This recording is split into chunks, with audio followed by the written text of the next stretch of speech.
Video में सोन नदी, रिहांद नदी, दामोदर नदी, इन सभी नदी के बारे में बताने वाला हूँ।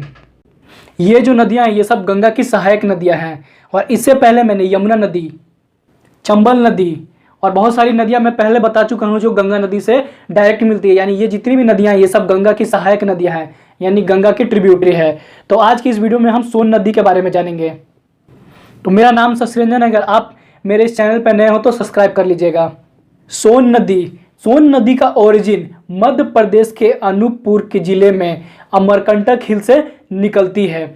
यानी सोन नदी का ओरिजिन मध्य प्रदेश के अनूपपुर जिले के अमरकंटक हिल से निकलती है और साथ ही जो विंध्याचल पहाड़ी है उसके पूर्व से, यानी वो भी अमरकंटक हिल से ही नर्मदा नदी भी निकलती है।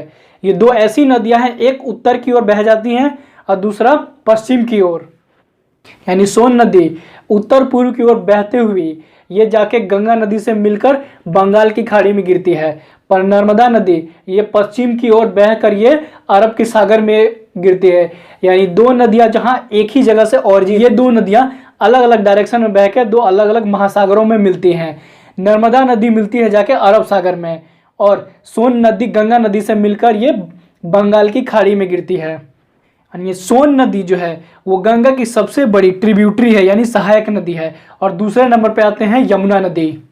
सोन नदी का प्रवाह 784 किलोमीटर है, जो कि मध्य प्रदेश से निकलकर उत्तर प्रदेश, झारखंड और पटना में गंगा नदी में जाके ये मिल जाती है और फिर बाद में आगे गंगा नदी से बहकर बंगाल की खाड़ी में गिरती है। देखा जाए तो सोन नदी 4 राज्यों से होकर गुजरती है। पहला मध्य प्रदेश, उत्तर प्रदेश, झारखंड और बिहार। सोन नदी मध्य प्रदेश की प्रमुख नदियों में से एक है। सोन नदी का नामकरण भी उसके यानी सोन नदी के अंदर जो बालू या रेत है उसके पीले रंग के होने की वजह से इस नदी का नाम सोन रखा गया, क्योंकि वो जो बालू है यानी रेत है वो सोने की तरह चमकता है, इसलिए इसका नाम सोन रखा गया है। और एक इम्पॉर्टेंट फैक्ट बता देता हूँ कि भारत की सबसे पुरानी ब्रिज यानी कोइलवरी ब्रिज ये सोन नदी पर ही है, जो कि बिहार के 2 जिले यानी आरा और पटना को जोड़ती है। और ये पुल 1965 ईस्वी में बनकर तैयार हो गया था।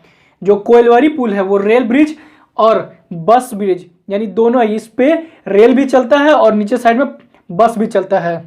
सोन की सहायक नदियाँ यानी सोन नदी की ट्रिब्यूटरी रिहांद नदी, कोनार नदी, उत्तरी कोयल, ये नदियाँ जो है वो सोन की सहायक नदियाँ हैं। रिहांद नदी का ओरिजिन छत्तीसगढ़ के सरगुजा जिले के तिरंगा हिल में से निकलती है और रिहांद नदी का प्राचीन नाम रेणु या रेणुका से भी इसे जाना जाता है। कहने का मतलब है कि इसका पुराना नाम रेणु या रेणुका से भी इस नदी को जाना जाता था। और रिहांद नदी सोन नदी की सहायक नदी यानी ये सोन की ट्रिब्यूटरी है। रिहांद नदी 160 किलोमीटर प्रवाह होने के बाद उत्तर प्रदेश के सोनभद्र जिले में ये सोन नदी से जाकर मिल जाती है और यह नदी छत्तीसगढ़ से उत्तर प्रदेश तक प्रवाह होती है। मतलब सोन नदी है वो 160 किलोमीटर फ्लो होती है और ये जाके सोनभद्र में सोन नदी से मिल जाती है। रिहांद नदी छत्तीसगढ़ से निकलती है और उत्तर प्रदेश तक बहती, यानी ये 2 स्टेटों में बहने वाली नदी है। और रिहांद नदी पर डैम परियोजना का भी कंस्ट्रक्शन किया गया है, जो कि पिपरी सोनभद्र जिले के मिर्जापुर डिवीजन में 1962 ईस्वी में हाइड्रो पावर जनरेशन के लिए डैम बनाया गया था और इसमें गोविंद वल्लभ पंत सागर डैम का भी निर्माण किया गया है। यानी इस नदी पर डैम बनाया गया है हाइड्रो पावर जनरेशन के लिए। तो देखा जाए तो ये रिवर बहुत ही इंपॉर्टेंट रिवर है, ये रिहांद नदी। यानी रिहांद नदी देखा जाए तो इनडायरेक्टली रूप से ये गंगा नदी से मिलती है, क्योंकि रिहांद नदी सोन नदी से मिलती है और सोन नदी जाके गंगा नदी से मिल जाती है। नेक्स्ट अब देखते हैं दामोदर नदी के बारे में। तो ये भी गंगा की सहायक नदी है। दामोदर नदी मिलती है जाकर हुगली नदी से, जो कि हुगली नदी गंगा की 2 धाराओं में बटती है। एक पद्मा जो बांग्लादेश में चल जाती है और दूसरा हुगली नदी जो कि पश्चिम बंगाल में बहती है। तो वही पश्चिम बंगाल में हुगली नदी से बहती है और हुगली नदी से मिलती है दामोदर नदी। दामोदर नदी झारखंड के लोहरदगा जिले में छोटा नागपुर प्लेटू से निकलती है और दामोदर नदी को बंगाल का शोक भी कहा जाता है। मानसून के सीजन में इस दामोदर नदी में अत्यधिक पानी होने के कारण पश्चिम बंगाल में यह हमेशा बाढ़ का कारण बनाता था। इसी वजह से इसको बंगाल का शोक भी कहा जाता था, दामोदर नदी को। दामोदर नदी का फ्लो लेंथ यानी 593 किलोमीटर, यानी दामोदर नदी का प्रवाह 593 किलोमीटर है, जो कि दामोदर नदी झारखंड से निकलकर पश्चिम बंगाल में हावड़ा जिले के हुगली नदी से मिल जाती है। और दामोदर नदी पे ही दामोदर नदी घाटी परियोजना भी चलाई जाती है, जो कि पश्चिम बंगाल से लेकर झारखंड तक हाइड्रो इलेक्ट्रिक पावर जनरेशन का काम भी इस नदी पे होता है। और दामोदर घाटी परियोजना भारत की एक प्रमुख नदी घाटी परियोजना है। अब हम दामोदर नदी घाटी के बारे में भी थोड़ा सा जान लेते हैं।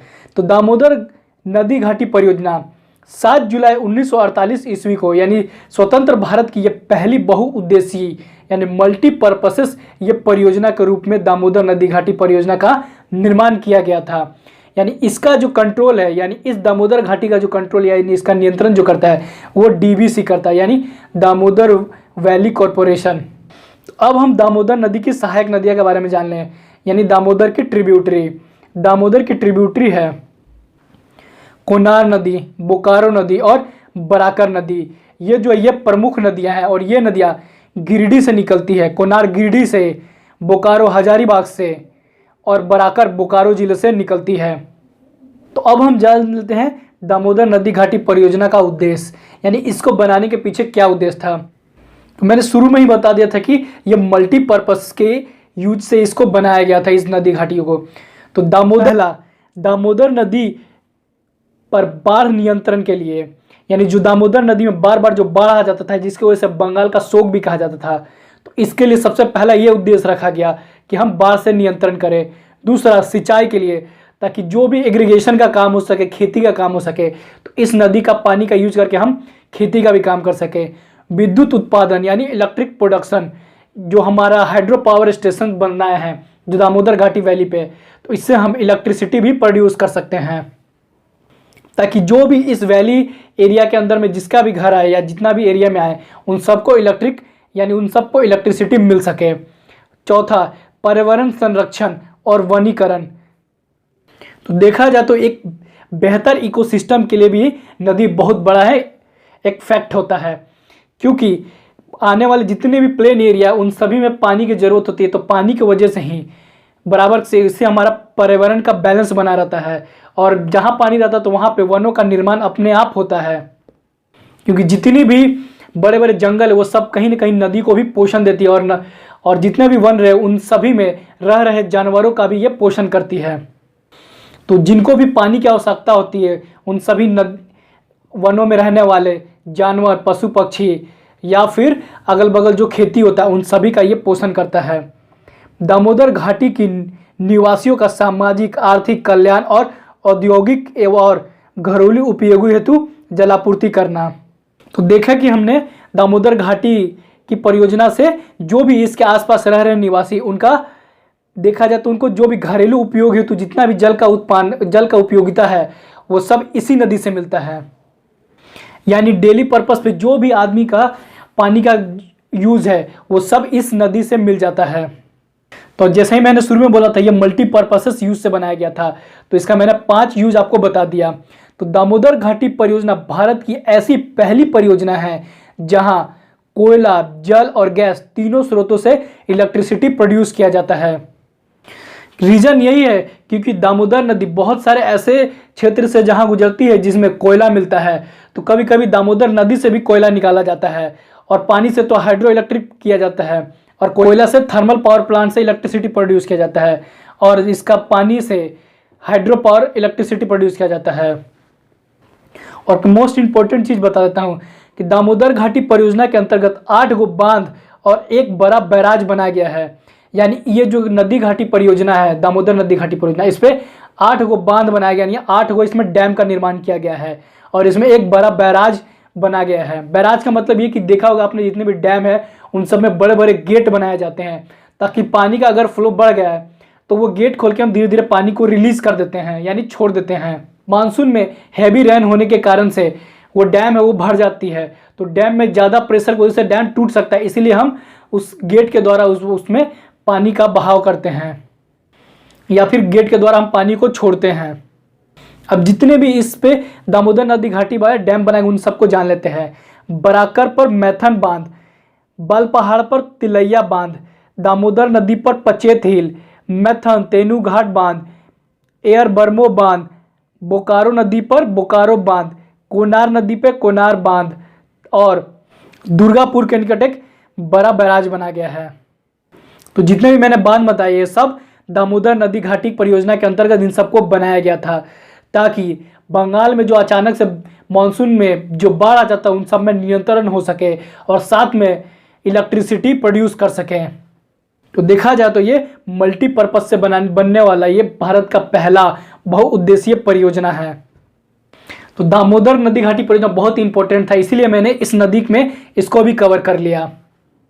तो इससे पहले अगर आपने मेरा प्रीवियस वीडियो गंगा नदी पे नहीं देखा हो तो उन वीडियो को जाके जरूर देखें। गंगा के बाद जितनी भी सहायक नदियां हैं उन सब का मैं एक सीरीज लेके चल रहा हूं। तो उस सीरीज में मैंने 2 पार्ट अब तक लिया है। गंगा नदी बता दिया हूं, दूसरा गंगा की सहायक नदी यमुना, चंबल और चंबल की जितनी सहायक नदियां हैं उन सबको मैंने अभी तक बता दिया है। और इसमें मैंने इतना क्या आगे और मैं गंगा की सहायक नदी के बारे में बताऊंगा। तो इस वीडियो में बस इतना ही।